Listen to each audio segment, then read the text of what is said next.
How neat is that? It's pretty neat because we partner with Koenig Wheels to give away a free set of wheels like this one.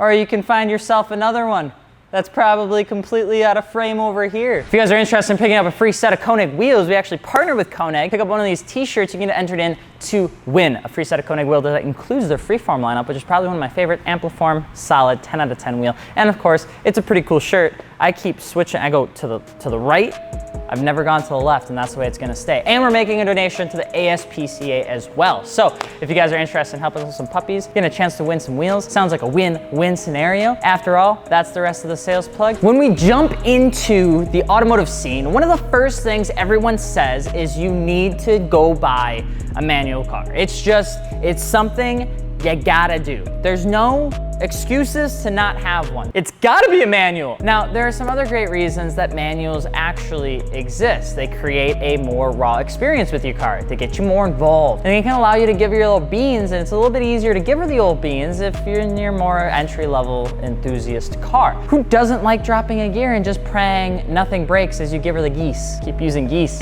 hoping one day it catches on. It's probably not. Only problem with that is when driving manual, you can make plenty of mistakes that result in the poor little guy blowing up before you even have a chance to beat on it. Ask me how I know. It can be a bit sad. So with that being said, I'm Alex from Fitment Industries, alex.fi, and today we're gonna be talking to you about rookie mistakes people make when they start driving a manual car. And it's probably just more talking about things you probably shouldn't do, like how not to drive your manual car. By the way, if you're looking for aftermarket wheels, tires, or suspension, head up fitmentindustries.com. We've got pretty much everything out there, plus an aftermarket gallery with a bunch of cool cars in it. Pretty cool place to kick it. And on top of that, in case you want one more sales plug, be sure to subscribe, because if you haven't subscribed, look at all the great videos that you're probably not having a chance to watch. All right, ready? Yeah.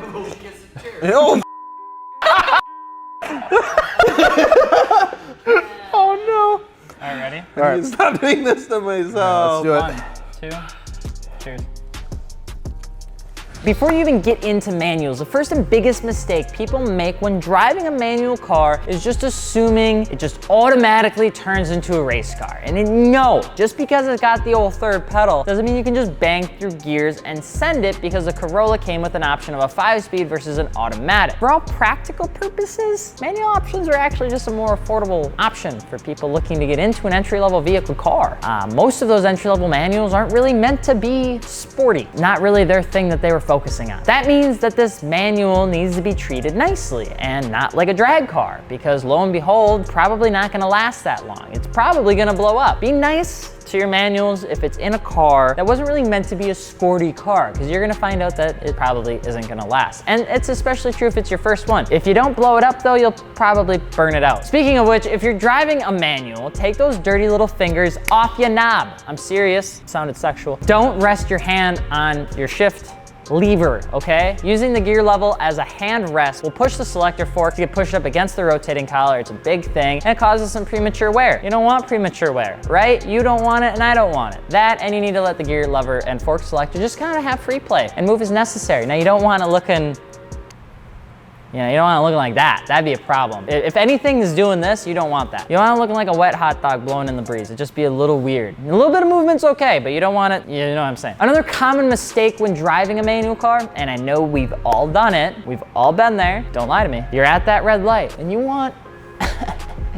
everyone to know that you've got a manual. So you put the car in first, you release the clutch to push the car forward, and then you engage the clutch again. Then you sit there like you're on a swing, just going back and forth. Doing stuff like this, or just playing with your clutch on a hill, on hold, can actually cause some pretty intense premature wear. You just don't want to do it. Plus, nobody really cares, in all honesty, if you have a manual or an automatic when you're at a stop sign. Use your brake like a proper adult, and only use the clutch when you need to. Plus, no one, again, notices it. I'm sorry. I thought I did it. I did it one time with my 3000 GT. I thought I was super cool, then I realized when I had to replace the clutch, it wasn't actually that good of a deal. As we go into owning more and more cars, we often find ourselves purchasing stage 3 everything. What is stage 3? Beats me, but I want it and I have it. Stage 3 tune, stage 3 coilovers, stage 3 APR, stage 3 clutch. Regardless, when we start upgrading our clutch and flywheel or transmission, boys and girls, we automatically assume that it's bulletproof, right? I mean, it was $400. There's no way it could possibly break. Really, it truly can. When you start driving a newly modified manual car, you have to give her time to get used to. These are usually called break-in periods. Pretty common mistake is that people don't let their cars go through this break-in period with their manual transmission components because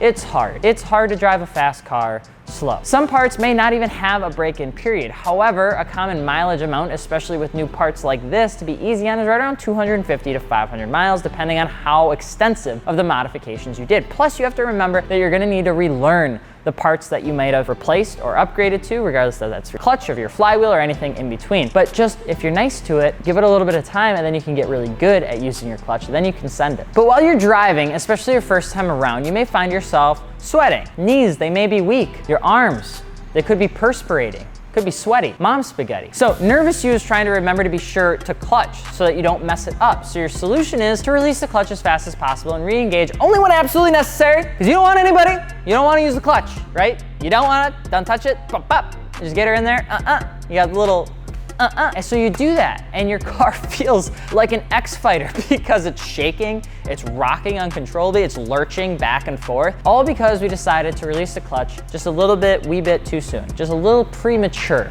Don't do that. The stress you end up creating on the clutch and the transmission ends up being much worse than just gradually engaging and disengaging the clutch. Trust me, and you won't look as silly. It always looks a little silly. You see like the car, people think it's a cam and it's not a cam, it's just you not being able to drive your car. It's just a very uncomfortable experience. But on the final tip we have for you is one that we need to just tell everyone, especially for the people in the back.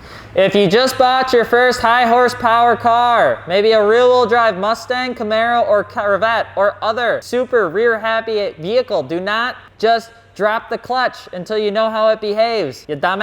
It's a common misconception that people believe all manuals behave the same, and they don't, especially when you start adding in horsepower and other things like longer wheelbases, lightweight flywheels, tires. Here's what you need to do. Go find yourself a back road, an empty parking lot, if you will, or someplace where no one can record you making a fool for yourself, and test what that clutch drop actually feels like at a launch before you show it off to your friends. Trust me, you can thank us later. It's just a thing. Really, when it comes down to rookie mistakes from driving a manual car, it comes from people being super nervous about driving their manual car, or the testosterone kicks in and they just want to show off. Usually what we recommend is testosterone is never really a good idea to show off, especially if you're not experienced in it. So just take her safe there, bud. So what sort of tips do you have for somebody jumping into a manual car? Drop your tip below and it better not be send it. If you're looking for aftermarket wheels, tires, or suspension, be sure to hit us up at fitmentindustries.com. We've got just about everything for your vehicle and it helps us make banging videos like this. And if you haven't subscribed yet, look at all the killer videos that you're probably missing out on. I'm Alex from Fitment Industries. Don't forget we got a wheel giveaway with Koenig wheels. Description link below if you're looking to get set up with a free set of wheels. We will see you guys later. We wish you the best of luck on your manual vehicle adventures, and we hope that you don't make a fool out of yourself. We'd really hate to see you on YouTube, and then we'll probably end up using that clip for some sort of video in the future. Goodbye.